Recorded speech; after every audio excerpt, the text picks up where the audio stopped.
Hooray, my tortoise has last come out. And this is her just sitting down in her favourite place, near the potatoes, near the wall, near my apple tree and near my raspberries. And you can't quite see her because she's so sort of filthy. Her little face is round at the front. I'll try and get her to put her face out because she likes it. There we are. See her little nose? Now watch what happens here. She can remember from 6 months ago. She likes me, right, can you see?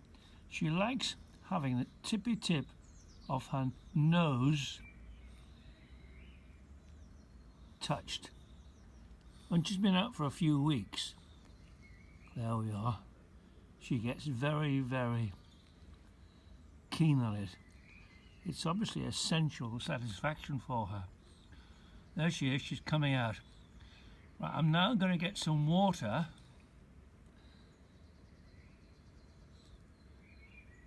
Can you see her looking around? She mainly eats vegetables, meaning grass and clover and little minuscule bits of foliage in the garden. But she also eats some sort of insect because you often see her sitting absolutely still with her tongue out, a little pink tongue, up against the wall, and she's waiting for stupid, don't know what they call aphids, little insects which are almost invisible to land on her tongue, and then gulp, she eats them. So she eats anything.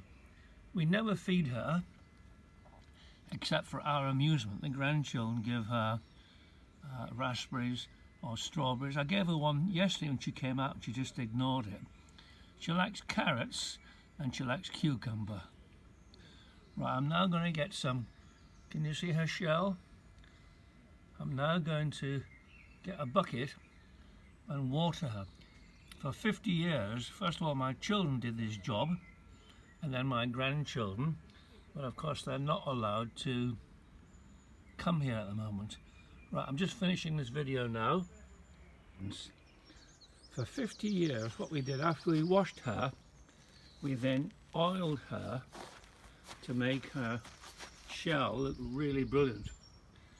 And Margaret, my dear wife, always insisted, look, her nose is coming out, can you see it?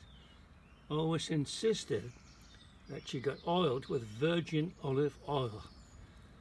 Have you seen the cost of virgin olive oil? So since she died 4 years ago, I never used that. I used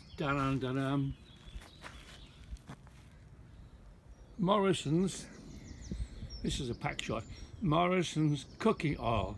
So I'm about to put some of Morrison's cooking oil on the tortoise. I'll just pour a little bit on. What a waste.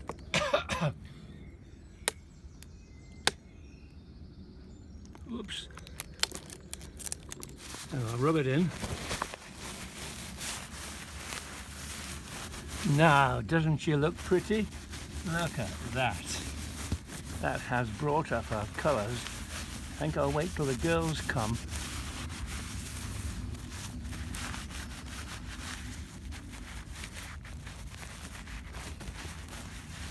The tortoise, in my mind, is actually the same size as when we got her 50 years ago. Oh, my back, sorry, I shouldn't be bending down at my age.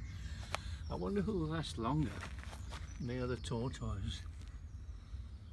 I think she's going to win.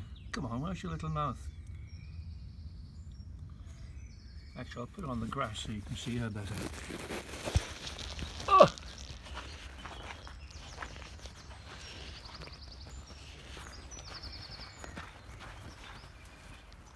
She doesn't really like being moved, and she poos up, but she can't do anything about it. Right, here she is.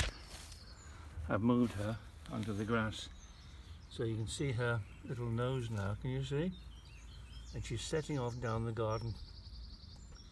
I wonder if she can remember where she is.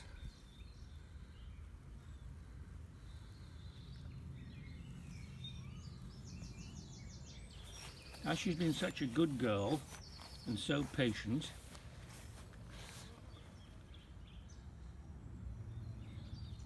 I'm going to go in and give her some. When she's properly awake, and she's only been awake 24 hours, she can actually scamper across this. You turn your back and she's gone the whole length of the garden, not quickly, but determinedly. So I'm going to get her now a raspberry or a strawberry and any fruit or vegetable, but I know it's going to happen. She'll just ignore them and trample over them. Right, here she comes. She's getting lively now, isn't she? This is her moving quickly.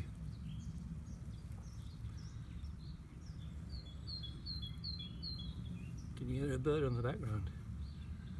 Also an aeroplane. That's strange. We don't have many aeroplanes at the moment. Right, that's the end of that one. I'm now going to get some fruit. So she's 50 years old at least. We bought her from a shop in Camden Town, in Parkway, and that shop doesn't exist anymore, and you can't buy on the open market tortoise. They are endangered species, which means you do have in our area, because we've got lots of walled gardens, you get tortoise burglars who jump when you're out over the wall and steal them. This hasn't happened to me, but I've heard it happen to other people. It reminds me of Elizabeth Barrett Browning in the 19th century. She got her favourite dog, Flush, stolen, and she was distraught. Then she got a ransom note for some hooligans in the East End saying, if you want it back, bring the money to this certain place. And she went off on the road to the East End, paid the money, and got Flush back. This is a famous story in literature because Virginia Woolf wrote a short story about Flush, imagining what happened. Anyway, it hasn't happened to us yet. So we've had her for 50 years. When we got her, oh God, my back. Oh, I'll have to sit down. The man in the pet shop said,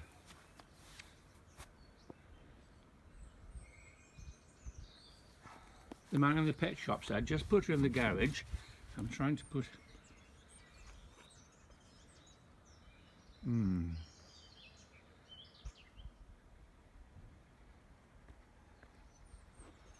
I got it before, but I was trying to look at myself on here. I might have to... The man in the garage, anyway, the man in the shop said, put it in the garage in a wooden box in the autumn with straw, and that'll protect her from the rats and she'll sleep till the spring. That worked the first year, and the second year in the autumn we couldn't find her. Come the autumn, getting cold, October, November, we looked everywhere, we thought, oh God, she's a goner, the rats have got her. So we worried about her all winter, wondering where the body was. But in the spring, lo and behold, she suddenly appeared again, absolutely covered with mud and filth, and ran around, and she put herself to sleep.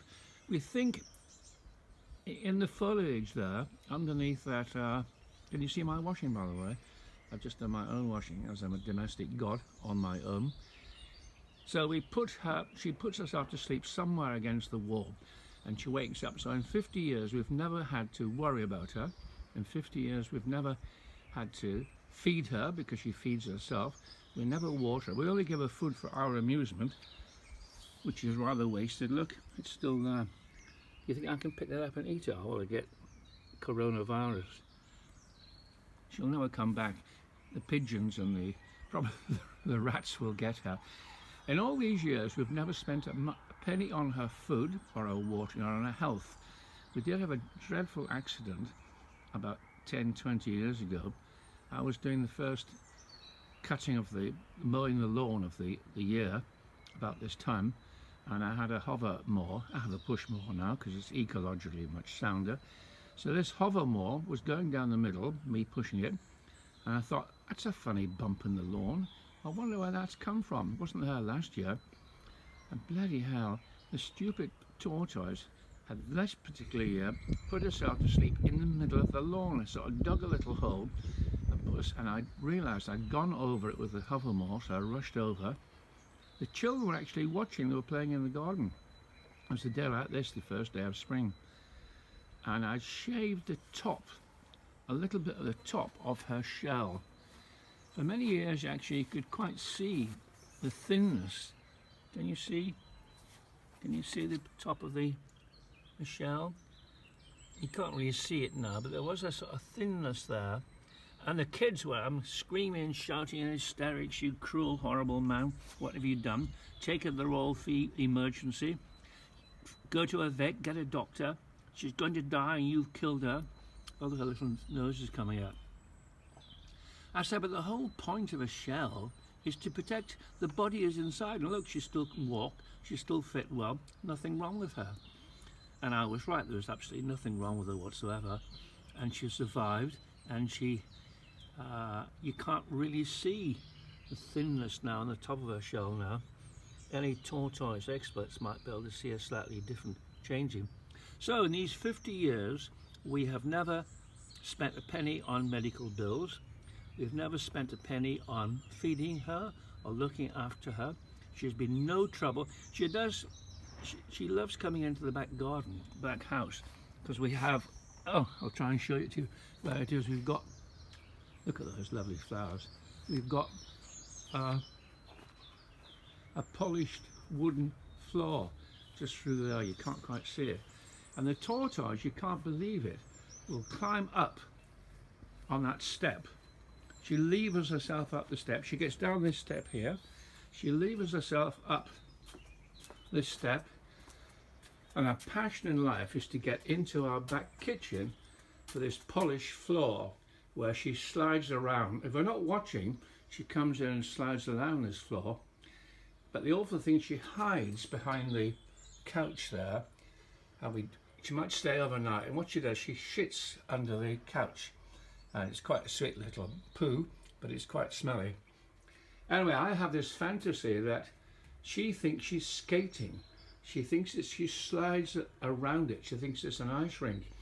About 20 years ago, I was asked by Jackanory. Jackanory used to be a children's program in which a well-known actress read out a story written specially for Jackanory. And I was asked to do Unya, and I did a story about the tortoise coming into this family house thinking it's an ice rink and skating all over it. So I got something, so I've actually made money out of the tortoise, and the tortoise has not cost me a penny. She's been no trouble, as I say, in 50 years. Oh, don't you wish children were like that?